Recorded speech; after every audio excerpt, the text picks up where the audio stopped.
And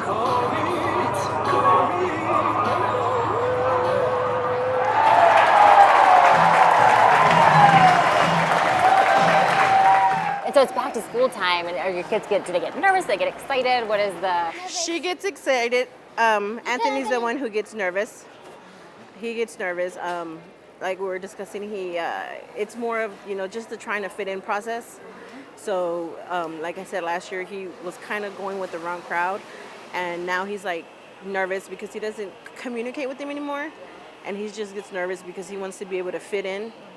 So he's the most nervous. And so when that incident happened, walk me through that. How did you find out that there was something that was going on? Well, that day he played baseball. At the time, he played baseball for his middle school, and then he also played select baseball on the weekends. And he's always loved to play baseball. And that day we all went. When the other kid got there, he approached him in a manner like he wanted to fight him. And my son's never been a fighter. He's a really sweet kid. He's never been a fighter. He's never been a troublemaker. After a while, I walked to my vehicle with her. And my husband calls me like maybe 10 minutes later, and he's like, hey, you need to come. He got assaulted with a baseball bat. And at that moment, I just lost it. And I was like, what? And he was like, yeah. And this was a teammate.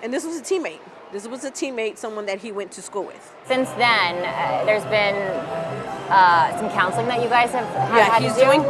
He's starting to do counseling. The neurologist did diagnose him with PTSD. His temper is just like skyrocket now. And he feels depressed, and he feels like, why me?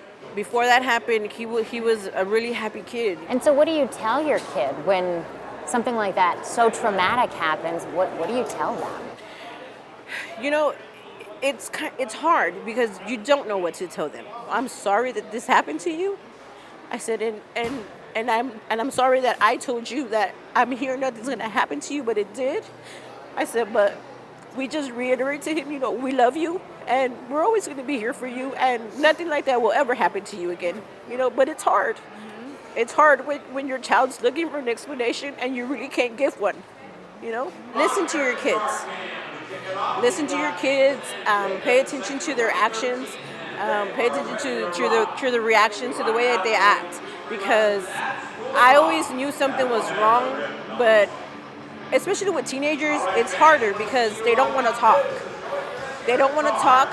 But there's always that one person who they will confide in, and if you feel like your child can't speak to you, but you know that they can open up to somebody else, then let them open up to them and just try to communicate with that other person. But don't let your child find out, because then they'll shut down with that other person. But communication is huge. It's huge because a lot of kids nowadays, they don't communicate. They're afraid to. And like my son, he feels like if you keep fighting my battles, then I'm going to look like a punk. So a lot of times they care about what other people think about them. And I try to teach my kids, you don't have to. Be different. Be you. So just try your best. Just talk to your kids.